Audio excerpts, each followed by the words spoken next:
বন্ধুরা, জোয়ারদার সাহেব তার বাবার থেকে উত্তরাধিকার সূত্রে বেশ কিছু জমি পেয়েছিলেন এবং এতগুলো জমি পাওয়ার পরে যেহেতু তার বাবাও বেশ ধনী ছিলেন, তার বাবাও তাকে তেমন কিছু শিক্ষিত করেননি, শুধু অক্ষর জ্ঞানটুকু দিয়েছেন। এইটুকু ব্যবস্থায় তার জন্য করেছেন এবং পরবর্তীতে জোয়ারদার সাহেবও নিজে অত বেশি পড়ালেখা করার চেষ্টাও করেননি, তার সন্তানদেরও করেননি। এবং জোয়ারদার সাহেবের যেখানে বাবার মাত্র একজন সন্তান ছিলেন তিনি, কিন্তু তার নিজের সন্তান ছিল 10 জন। বন্ধুরা, জোয়ারদার সাহেব এবং জোয়ারদার সাহেবের ছেলেদের অত বেশি সমস্যা না হলেও বিভিন্ন ক্ষেত্রে, সেটি কৃষি জমির ক্ষেত্রে হোক বা বাসস্থানের ক্ষেত্রে হোক, পরবর্তীতে জোয়ারদার সাহেবের ছেলেদের সন্তানদের যে সন্তান তাদের কিন্তু বেশ সমস্যা হয়েছে এবং তারা কিন্তু দারিদ্র্যের মুখে পতিত হয়েছে। বন্ধুরা, আমাদের বাংলাদেশের অতিরিক্ত জনসংখ্যার একটা ছোট্ট চিত্র, যদি একেবারে মাইক্রো স্কেলে যাই, একটা ছোট্ট চিত্র এই জিনিসটিকে রিপ্রেজেন্ট করে।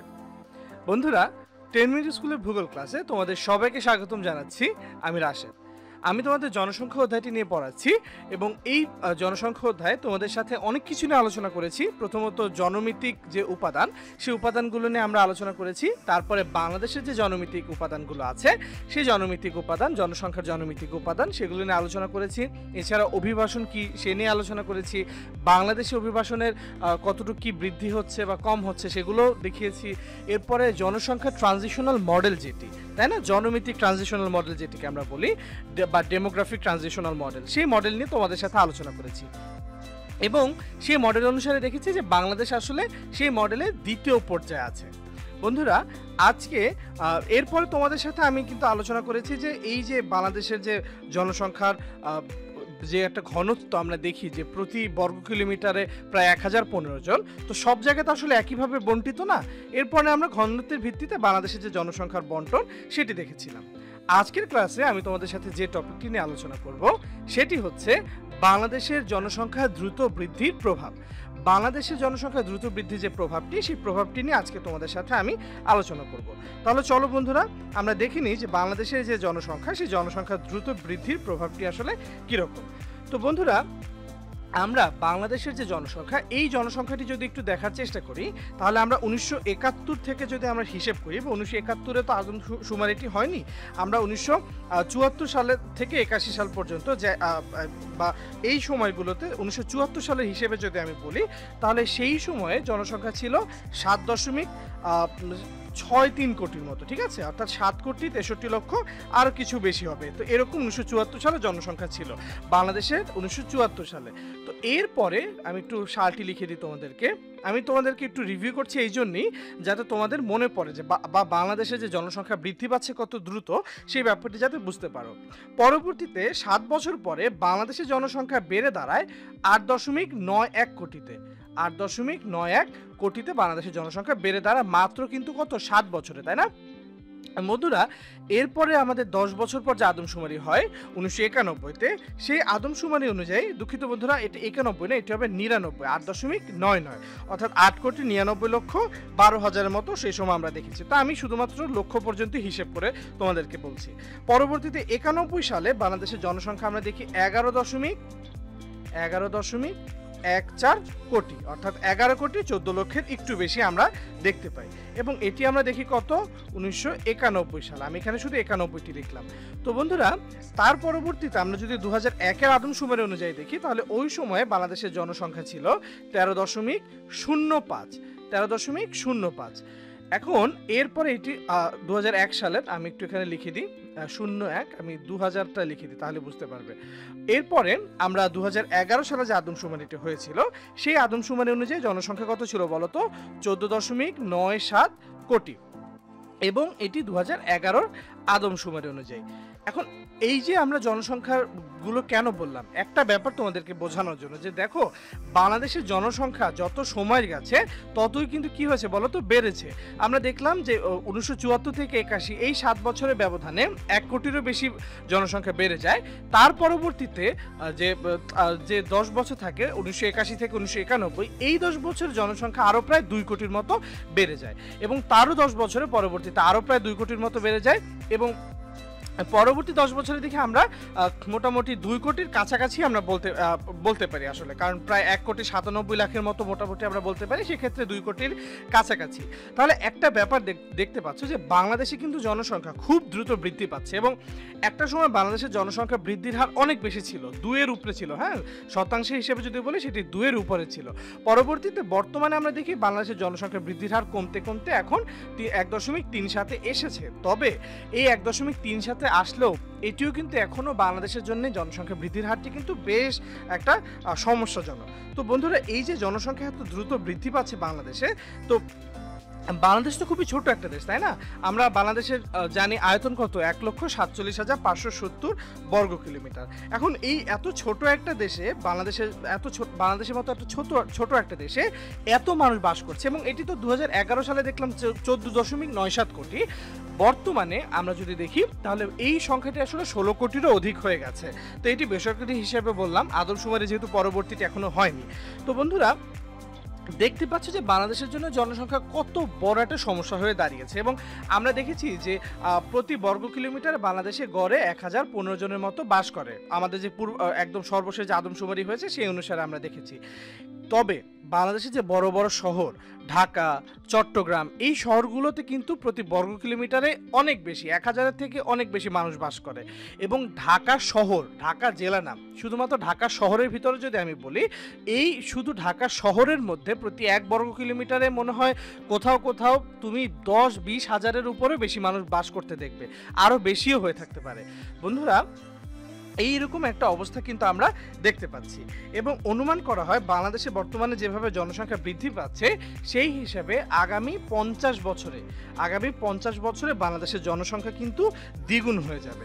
এবং এই যে অতিরিক্ত জনসংখ্যার চাপগুলো কিসের উপর পড়বে বলো তো? আমি সবগুলো লেখা একটু মুছে দিই। এই অতিরিক্ত জনসংখ্যার চাপ পড়বে, আমি এইখানের স্লাইডে লেখাগুলো আনছি না, কারণ আগে লেখাগুলো লিখছি তারপর স্লাইডে লেখাগুলো আনবো। বন্ধুরা, বলো তো, এই যে আমাদের অতিরিক্ত জনসংখ্যা, এই অতিরিক্ত জনসংখ্যার চাপগুলো পড়বে কিসের উপর আমরা একটু দেখি। প্রথমত বাসস্থানের উপর প্রভাব। তোমরা যদি বাংলাদেশের বিশেষ করে ঢাকার দিকে দেখো, তাহলে দেখো একরকম একটা ঘিঞ্জি অবস্থা দেখতে পারবে, যে একটির গায়ে আরেকটি দাঁড়িয়ে একটা বিল্ডিং দাঁড়িয়ে আছে। আমরা হয়তো বা কাব্যিকভাবে এটিকে নানানভাবে ব্যাখ্যা করতে পারি, অনেকভাবে সুন্দরভাবে উপস্থাপনা করতে পারি, কিন্তু এটি মোটেই কাব্যিক না, এবং মোটেই এটি আমাদের জন্য ভালো একটা অবস্থা নেই। বাসস্থানের একটা তীব্র সংকট আমরা একটু আগে যখন দেখেছিলাম, যে ওই যে জর্দান মিয়ার যে ছেলেরা 10 জন তার সন্তান ছিল, ছেলে বলছি দুঃখিত, 10 জন যে সন্তান ছিল, সেই সন্তানরা কিন্তু তার বাবার মতো জমি পায়নি। ধরো জোয়ারদান মিয়ার যদি 50 একর জমি থাকে, তাহলে জোয়ারদান মিয়ার প্রতি ছেলের জমি হবে কত বলো তো? প্রতি সন্তানের জমি হবে 10 একর, এবং সেই সন্তানদেরও তো সন্তান থাকবে। সেই সন্তানদের যখন সন্তান থাকবে, তারা কিন্তু প্রতিজনে পরবর্তীতে এই 10 একর জমি কিন্তু আরো ভাগ হয়ে যাবে। তাহলে একটা ব্যাপার দেখো, যে জোয়ারদান মিয়া নিজে 50 একর জমি থাকায় তার কিন্তু কৃষিকাজের জন্য এনাফ জমি ছিল, তার বাসস্থানের জন্য এনাফ জমি ছিল, কিন্তু জোয়ারদান মিয়ার ছেলেদের কিন্তু সেটি কমে যাবে, বা সন্তানদের সেটি কমে যাবে। পরবর্তীতে সেই সন্তানদেরও যে সন্তান হবে, তাদেরও কৃষি জমি বাসস্থানে কিন্তু আরও তীব্র একটা সংকট দেখা দিবে। তাহলে দেখো, অতিরিক্ত জনসংখ্যা যে একটা বাসস্থানের উপর একটা প্রভাব ফেলে, এবং সেটি যে আসলে খুব নেতিবাচকভাবে প্রভাব ফেলে, এটি কিন্তু আমরা বলতে পারি, এবং সেটি কিন্তু আমরা দেখতেও পাচ্ছি, তাই না? দেখো বন্ধুরা, এই যে বাসস্থান, মানুষের মৌলিক চাহিদার একটা, আমরা কি বলি, খাদ্য, বস্ত্র, বাসস্থান, অর্থাৎ আমাদের মৌলিক চাহিদার তৃতীয় স্থানে যেটি রয়েছে সেটি কি? সেটি হচ্ছে আমাদের বাসস্থান। অর্থাৎ আমরা প্রথমে একজন মানুষ হিসেবে আমাদের যে মৌলিক চাহিদা সেটি থাকে খাদ্যের, খাদ্য খাওয়ার পর দ্বিতীয়ত আমাদের বস্ত্রের চাহিদা থাকে, এবং বস্ত্রের পর পরবর্তীতে আমাদের বাসস্থানের যে চাহিদা সেই চাহিদাটি থাকে। দেখো, মানুষ বসবাসের জন্য প্রয়োজন একখণ্ড ভূমির উপর একটুখানি ছাউনি। এখন এই যে অতিরিক্ত জনসংখ্যা, এই অতিরিক্ত জনসংখ্যার জন্য কি হয় দেখো, ওই যে জোয়ারদান মিয়ার উদাহরণ দিয়ে যদি দেখি, আমরা দেখি জোয়ারদান মিয়া একা 50 একর জমির মালিক হলেও তার সন্তানেরা প্রত্যেকে 10 একর জমির মালিক হচ্ছেন। দুঃখিত বন্ধুরা, 10 একরও হবে না, এখানে আসলে 5 একর হবে, যেহেতু তার 10 জন সন্তান বলেছি, 5 একর জমির মালিক হচ্ছে। তাহলে এই যে 5 একর জমির মালিক হচ্ছে, যে তাদের বাবা 50 একর থেকে তার সন্তানেরা এক একজন 5 একর, এবং সেই সন্তানেরাও কিন্তু আরো কমে যাবে জমির পরিমাণ। তাহলে দেখো, এইটি কি, যে জোয়ারদান মিয়া যতখানি আর্থিকভাবে সচ্ছল ছিল, তার সন্তানেরা বা তার নাতিরা, ঠিক আছে, অর্থাৎ জোয়ারদান মিয়ার সন্তানেরা কি সমানভাবে আর্থিকভাবে সচ্ছল থাকবে না। ঠিক এই ব্যাপারটি হচ্ছে যে অতিরিক্ত জনসংখ্যা এই যে চাপ এটি এবং এই আমাদের দারিদ্র্যের মাত্রাকে আরও বেশি প্রকট করে তুলছে। এবং বর্তমানে আমরা মাথাপিছু জমির পরিমাণ যদি বলি, তাহলে বর্তমানে আমরা মাথাপিছু ভূমির পরিমাণ, আমরা তোমাদেরকে বলেছিলাম মনে আছে, মানুষ মাথাপিছু ভূমির পরিমাণও কিন্তু পড়িয়েছি, তাই না? আমরা জনমিতিক বৈশিষ্ট্য যখন দেখিয়েছি। তো দেখো বর্তমানে বাংলাদেশে মাথাপিছু মানুষের ভূমির অনুপাত হচ্ছে 0.25 হেক্টর, এবং জনসংখ্যা বৃদ্ধির সাথে সাথে এর পরিমাণ কিন্তু আরও কমছে। দেখো 0.25 হেক্টর খুব বেশি জমি না, এবং বর্তমানে জনসংখ্যা যত বৃদ্ধি পাবে এই সংখ্যাটি আরও কমবে, এবং যতই সংখ্যাটি কমবে মানুষের কৃষিকাজের জন্য নতুন ভূমি দরকার হবে, বাসস্থানের জন্য নতুন ভূমি দরকার হবে। এবং যখন এই ভূমিগুলো দরকার হবে তখন মানুষ কি করবে বলতো? তখন মানুষ বিভিন্ন যে প্রাকৃতিক সম্পদ বা বনজ সম্পদ সেগুলোকে নষ্ট করার চেষ্টা করবে। সে নিয়ে আজকের ভিডিওতে বলবো না, সেগুলো নিয়ে পরবর্তী ভিডিওতে বলবো। তো দেখো বন্ধুরা, এই যে আমাদের বর্তমানে যে অতিরিক্ত জনসংখ্যা, এই অতিরিক্ত জনসংখ্যা কিন্তু আমাদের জন্য আরও একটা সমস্যাজনক দাঁড়িয়েছে। সমস্যা কি বলতো? দেখো তো, আমাদের আবাদি জমির উপর প্রভাব ফেলছে।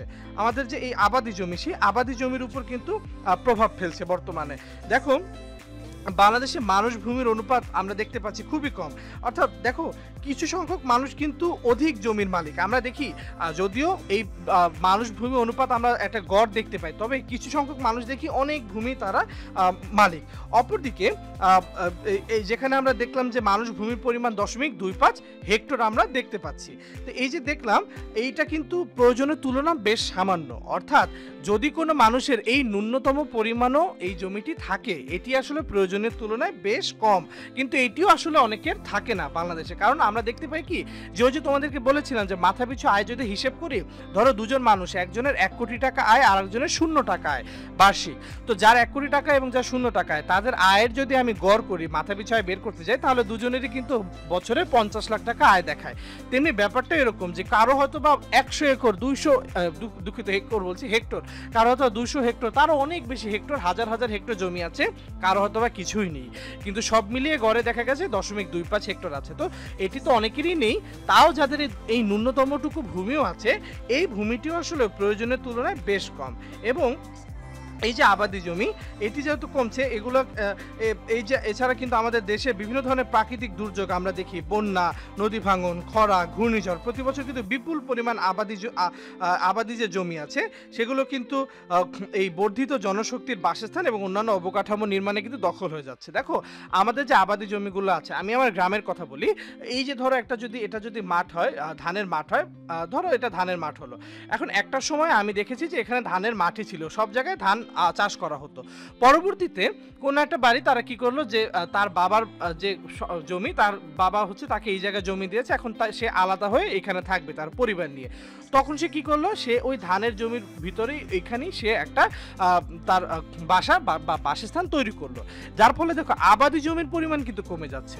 আবার এই আবাদি জমিতে যদি তুমি এই আবাদ করো বা কৃষিকাজ করো, সেখানে যে লাভ পাবে তার থেকে এখানে যদি একটা কলকারখানা করা হয়, সেখানে লাভ বেশি হয়। এবং এই জন্য দেখা যাচ্ছে অনেক আবাদি জমি এই ধরনের অবকাঠামো নির্মাণে কিন্তু দখল হয়ে যাচ্ছে।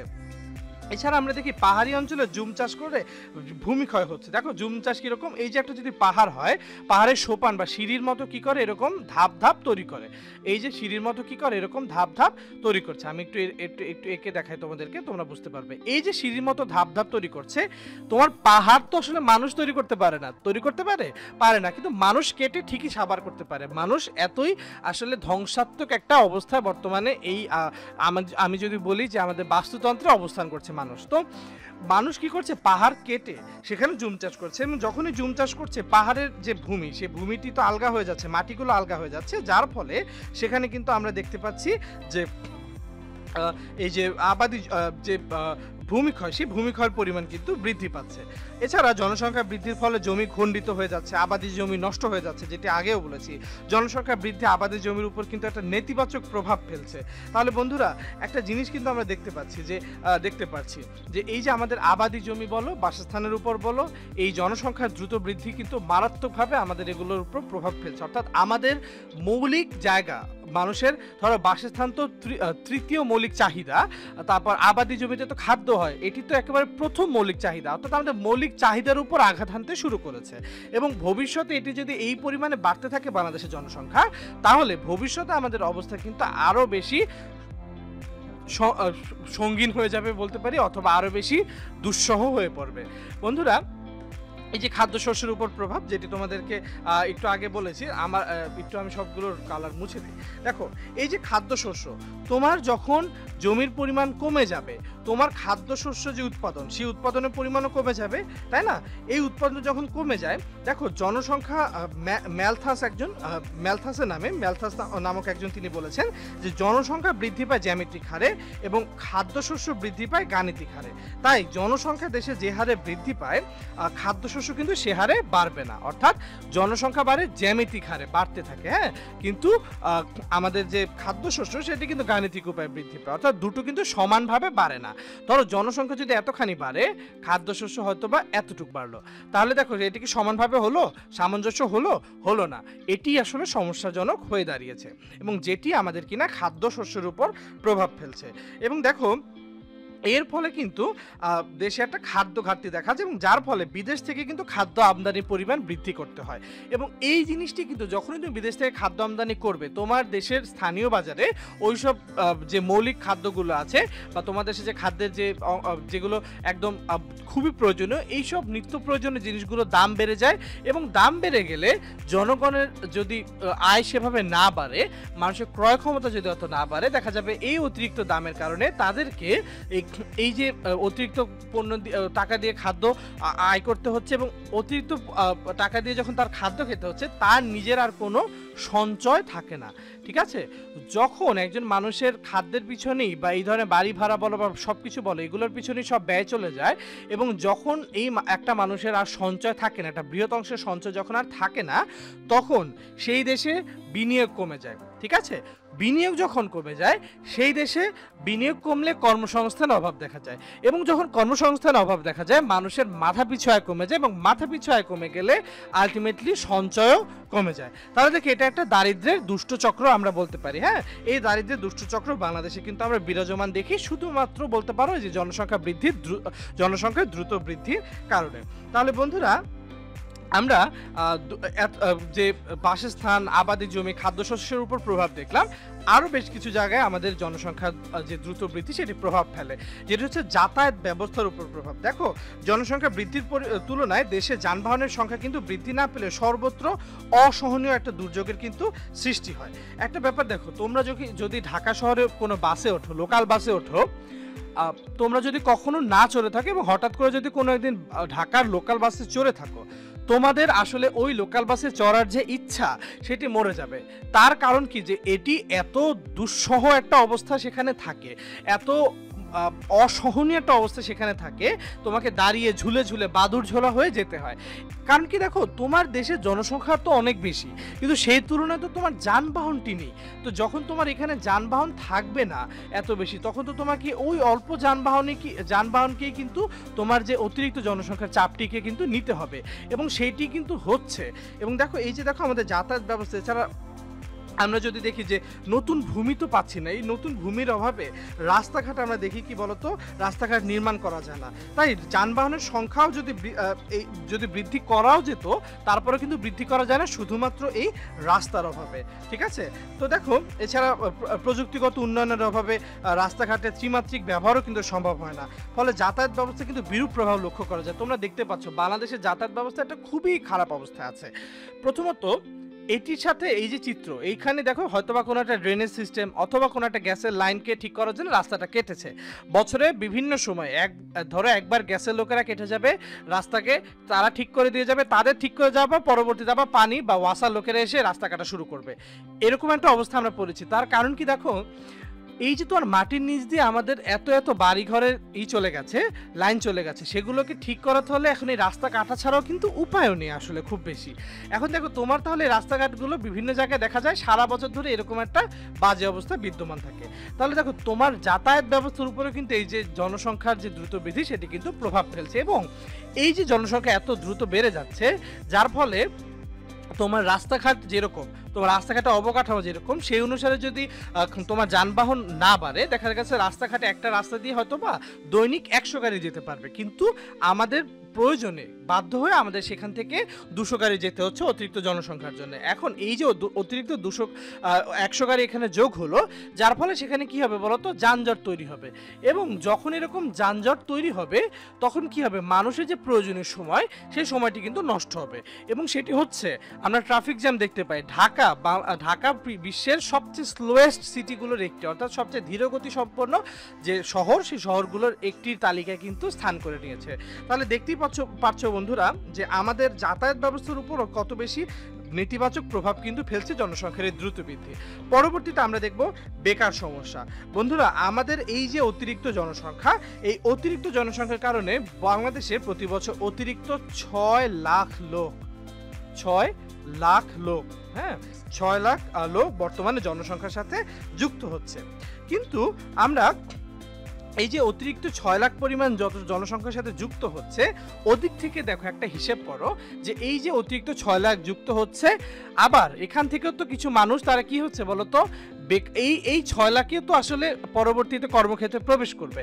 কিন্তু এই 6 লাখকে ভবিষ্যতে কর্মক্ষেত্রে প্রবেশ করার মতো কি বাংলাদেশে যে কাজের ব্যবস্থা কি আছে, সেটি কিন্তু নেই।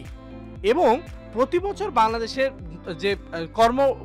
যে ক্ষম মানুষের যে তালিকা, সেই তালিকায় কিন্তু নতুন নতুন মানুষ যোগ দিচ্ছে। এবং যার ফলে দেখা গেছে বাংলাদেশে ধরো 10টি যদি পদ থাকে কাজের, সেখানে ধরো মানুষ আছে কত, সেখানে ধরো মানুষ আছে 1 লাখ। ব্যাপারটি বন্ধুরা ঠিক এরকমই। আমি হচ্ছে জাহাঙ্গীরনগর বিশ্ববিদ্যালয়ে একটা যদি ইউনিটের কথা বলি তোমাদেরকে, আইআইটি ইউনিটে মোট সিট হচ্ছে প্রায় 50টার মতো, 50টারও কিছুটা কম হবে। তো এই যে 50টা সিট আছে, এই 50টা সিটের বিপরীতে পরীক্ষা দিয়েছিল প্রায় 28,000 মানুষ।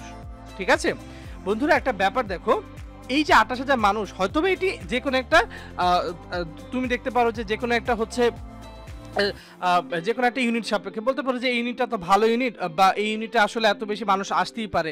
যদি আমরা এটিও না ধরি, বাংলাদেশে যে বিসিএস এর কথা যখন আমরা শুনি, এই যে এই বিসিএস এ আমরা দেখি প্রতি বছর এত মানুষ, একটা সিটের বিপরীতে এত মানুষ আমরা দেখতে পাই 100-200-র উপরে মনে হয় সেটা আমরা দেখতে পাই বেশি। এবং প্রতি বছর বাংলাদেশে বিসিএস দিচ্ছে এমন যে মানুষের সংখ্যা প্রতি বছর বাড়ছে, এবং এত বাড়ছে যে সেটি কিনা পৃথিবীর ছোট ছোট অনেক দেশের জনসংখ্যার থেকেও বিসিএস দেওয়া মানুষের সংখ্যা কিন্তু বাড়ছে। কিন্তু বিসিএস কি অত সিট থাকে না, হয়তো বা 1000, 2000, 2500 এরকম থাকে। কিন্তু তোমার যদি 4 লাখ থেকে 2500 নিতে হয়, বাকি যে মানুষগুলো থাকে সেই মানুষেরা কই যাবে? ঠিক বন্ধুরা, এই অবস্থাটি আমরা দেখি।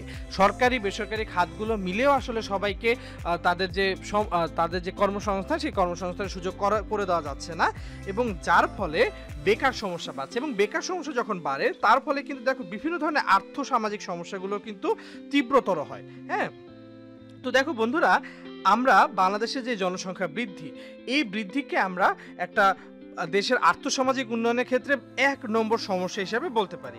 এবং এই সমস্যাই কিন্তু দেশের অর্থনৈতিক উন্নয়নের পথে সবচেয়ে বড় একটা প্রতিবন্ধক হিসেবে বর্তমানে কাজ করছে।